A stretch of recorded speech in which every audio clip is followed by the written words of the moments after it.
All right, so we want to take a minute, shoot a quick video talking about the 25th anniversary party. I wanted to thank everybody that came out, everybody that donated to help out the shop class up at GCA where my kids have gone to school and still go to school. So John Wood has started that thing from scratch, and just always felt like that was something I wanted to get behind and help contribute to in any way that we could. So all total, I want to say we raised $3,100. Man, my buddy Patrick Johnson, he used to work here. He was estimator for me early on when I started doing collision work, and then he went and did his own thing doing garage doors. He's doing really well at it. He's like us. He's a super honest guy to trade with and work with. So if you have any garage door issues, Ideal Garage Doors, we had his banner up out front. So you can find him online. Just a really good guy. You know, heart's always in the right place on stuff, so he donated some money as well. So I think all told, we're right at $3,500 that we were able to donate towards that, and that'll buy tools, equipment, just anything that they need. He's going to kind of give me a list, and we'll get everything ordered because we get some really good discounts on tools, as well as going through some people we know in the business. So that was a big deal for us. It's not huge money, but for just a little 3-4 hour party, I think that was good, and it goes a long way for them. So I wanted to say thanks to everybody for that. Thanks to Patrick for sponsoring that. There's so many people to thank, and I was going to do it on the stage, but I'm such a sap when it comes to that. I get choked up easily, and I don't know why. I've always been that way when I'm, just people have helped me along the way. So many people that I wanted to give a quick thank you to those two, and I've told a lot of people this story. I'll make it quick. But as far as other help, like immediate help, J&J Paint Supply, they provide all of our collision repair paint supplies. They were the ones that supplied all the drinks, so those big coolers up front with the water, and we all drink a ton of it, Cokes, all that stuff. He brought all that in on his own, took the time out of his day to bring that, and then hung out with us. So that was a huge deal. That took a bunch off my plate. T-shirts came out great.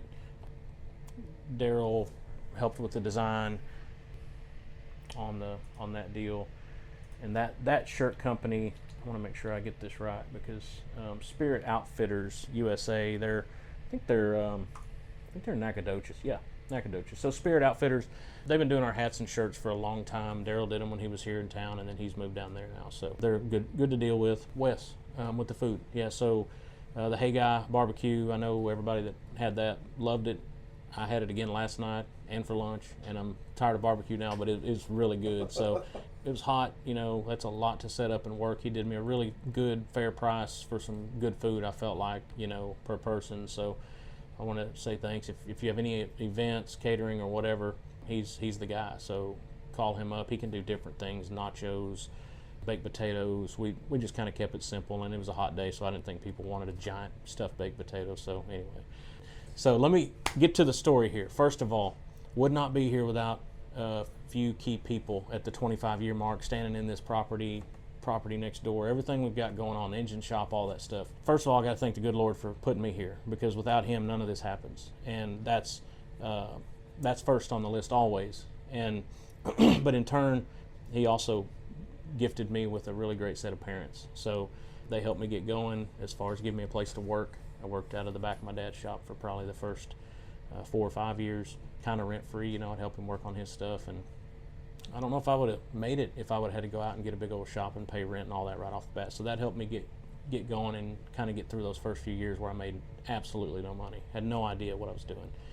21 years old, and I tell everybody I had no business being in business, but so that was a huge deal. Just having parents support you, the family, with everybody's heart in the right place, that is huge in life, and especially somebody trying to start a business. So with my mom, she was my longest employee when she passed away. She died almost 5 years ago, which is incredibly unbelievable. Quick battle with cancer, and we lost her, and but she helped me out as much as anybody, if not more. She loaned me money one time. I couldn't make payroll, and I needed $7 grand, and she told me, she's like, you better figure this out, because this is the last money I'm loaning you on this deal. And fortunately, I was able to pay her back in full. It took me a few years, but I got her paid back. And she kept my books clean. As you can tell, I'm a well-oiled machine when it comes to paperwork. I mean, I'm really organized, and I'm not. But she helped me with that, and made sure I paid the tax man and paid the bills and stuff like that. So I want to say she had been with me at that point 15 years. And again, a selfless act on her part, because I paid her and I'd give her raises, but it wasn't any money. She didn't want much. She was raising my kids on the day she was off, so the debt there couldn't be repaid. No time, money ever, because my boys growing up with her instead of in a daycare was priceless. I just wanted to bring her up because I didn't get to say a whole lot about her. She would never brag on herself, even if she was still here. She just was that person. So learned so much over the years. I can't even name everybody. There's been customers I've got tidbits from along the way that you learn a little something from all the smart people, especially the ones that have already been in business or have experience. So listen to those older people. They have wisdom that can save you a lot of heartache if you listen and take it to heart. So, but only listen to the really successful ones, because the other ones, yeah. So anyway, next on the list would be my wife. I mean, she puts up with me. Worked late, not as much now as I used to, but back in the day it was 10, 12, 2 o'clock in the morning, or whatever it took to make sure the bills got paid, and that was a lot. And it was weekends, Saturdays, Sundays, always chasing a car, always trying to hustle something up so that we could make our payroll or whatever. Payroll was always very difficult early on, and it still is our biggest bill. That's something as a business owner, is you got to take care of your people every week. So yeah, Laura has just been awesome for me. It was never easy early on. We both struggled. Of course, when you struggle financially, your marriage sometimes suffers for it, but we've both supported each other through the years, and so that's been great. So I want to tell her thanks. That's big to me. A couple other key people along the way, and I'm going to try not to skip anybody, but Roland Ball. I was so happy when his son, Roland, the KR 500 that we built that car 17 years ago. It still looks just phenomenal. Of course, they take great care of it, but I was so happy to see him pulling the gate. We lost Roland about a year ago. Roland helped me out in many ways, business, learning things. There's a lot of sayings that he has that I've picked up now, and was able to hopefully pay him back. I feel that he was a big part in that. But the other guy is Tim. Everybody around here knows Tim. Tim showed up out of the blue when I needed somebody the most in about 2009 or 10, right after I opened this place. I had no money. It was in the middle of the 08-09 crash. I had this shop in my old one. I had no money, and I had about 4 cars that we needed to finish building that were all complete. He was offered to come here for free, and I'm like, no, there's no way. There's an angle here. I can't, Drug on a few more weeks, and Jay Jordan, the Snap-on guy, said, you really ought to give this guy a chance. Well, it turns out Tim is handy at everything. He can wire, he can plumb, he just fixes things. He's a fixer of things, he's a doer. Great guy. And so never asked for a paycheck. We were able to luckily build him that. He did a lot of the work, but I painted it. Jeff built the motor and clipped it, and Tim wired it, and we kind of guided him along the way and made sure, helped him out with as much as we could financially afford to. So he always wanted to build one of those, and so I was glad we were able to help him. And he still hangs out and helps us. But so he was another person that's played a key role in my life and has become one of my best friends. So the other deal would be the guys and people that work here, not just guys, but some of them been here a long time. Jeff's been here. Guillermo's been here probably the longest now, 16 years. Jeff's been off and on almost 20. Troy's been here almost 8. Doug's been here 5, 6. So, we have and I'm not trying to skip anybody, but just the ones that have been here the longest. Key players throughout, a lot of talent here. Not a ton of ego. There's a little bit with talent. You get a little of that, myself included. But I think as a whole, this group is so solid. So versatile, and doesn't matter if we're painting a new car in collision or a $200,000, $300,000 car. We have the team to handle that across the board, and I think you could see that with the lineup that was out there. There were some big hitters out there. So, but all that being said, yes, overall, I couldn't do this by myself. I've tried it, I've done it, and man, it'll put you in the ground quick. It's a lot when it's busy around here, and so landing some key people with Josh at World Tech, with Adam up front. With my son working here now, that's a big deal to me. Braden's been here a year, and he's been a great help. Tim would tell you he really doesn't work, and he's not that far off, but he does help me a ton on paperwork and hours and just a bunch of little stuff that I don't have time for. The car selling deal, we've been ramping that up, and He loves doing it. So that's been a huge blessing having my son work for me for this year, and I hope he continues to, and I hope Wyatt wants to when he's older if he chooses to go that path as well. So somewhere early on, maybe 2005, I bought my first building at the end of Commercial Street. I'd been working it behind my dad's. We talked about that, him helping me get that start.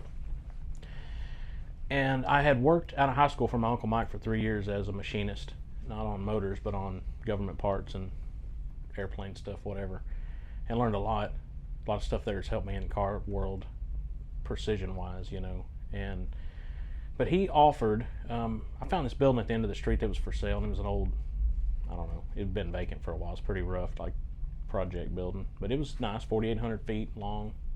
It's 40 by 120, and we went in there and redid it again. I don't know how I did it. I didn't have any money still at that point, and redid it all, put in safety poles out in front of the doors, buried those things like 4 feet down so people couldn't drive through my doors, because I was on the end of the street, kind of in the hood. I mean, not in a great part of Garland for sure. And so Uncle Mike, that's Fred's brother, the ones we build the motor for, he owner financed that building for me, because at the time I couldn't go to a bank. They laugh at me. When you don't have any money, banks don't really talk to you. They don't have much use for you until you have some money, and then all of a sudden they want to be your best friend. But anyway, that's just the banking world. But that was a huge deal, is that I couldn't have done that without him. Great man, big mentor. A lot of stuff I say was just stuff he said. He's cut metal. Like in the mornings, he's like, just cut metal, because that's all we did was machine work. So he just had a lot of little stuff about him. He was a very driven individual as far as business goes. He started with nothing and almost failed a couple times and made it work and did really well for himself. So that's, I wanted to mention him. The other one was, I didn't touch on this a lot, but Willie Ivy. I'm glad you brought him up, because he was, when I first started, left my Uncle Mike's shop and went down there and working behind my dad's. I was only 21, and I'd been working on cars all the time, but you still know nothing at 21 about cars, because there's just so much. And Willie was an old black man that worked next door. He had really one bay and an office, and it was a pigsty. It was a mess. But he did timing belts on Hondas and stuff. And he used to tell me about how he worked on Volkswagens, how he could rebuild a whole Volkswagen, like pull the motor, rebuild it legitimately, hone it, bore it, valve job, build it, and put it back in and send it home the same day, back when he was in his younger days. And he's like, man, I was known for him. I could chick him out, click him out in one day, And he'd come over and help me, like I'd get in the middle of a drum brakes or something, because to this day I hate drum brakes. I can do them, but I hate them. He'd come over and he'd piece it all together, and he's like, that's how you do it. Now you go do the other side. And I'm like, can't you just do that side for me, because I really don't want to do this. But he helped me a ton. I'd put motors in and it'd be steaming, used wrecking yard motor, you know what I'm saying. I'd do anything back then I had to. And he's like, you need to go drive it down the highway for about 30 minutes.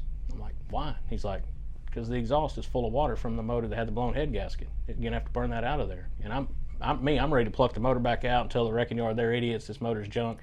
I'd go drive it 30 minutes, come back, the lifters are quiet down, no more steam. He's like, I told you, it's gonna be all right. I could hear it, And he just one of them dudes. He was just very helpful. Never asked for anything. I don't even know if he's still living. I tried to look him up, and but great guy. Just a good person. I wanted to bring him up. There was two customers too that early on in that same era gave me a chance, and one of them, Chip did really well on his Eleanor, because we built it mega cheap. I don't even remember how cheap, but it was a very nice car. Squirreled a bunch of stuff together on the motor and beg, borrowed, stealed, shoestring some stuff, and built him a car really cheap. But that car got us big attention at Autorama in 2005 or 6.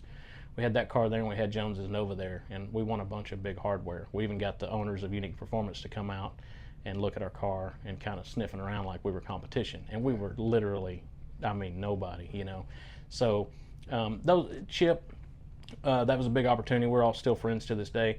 And he, again, the deal worked out good, but it could have went south and he got nothing, because if I couldn't pull it off, and we somehow pulled it off. A really nice car. That was a good car. The other guy was Craig Spalding. We built him what we called the chassis car. We had bought one of the first Art Morrison chassis, put under a 67 Mustang.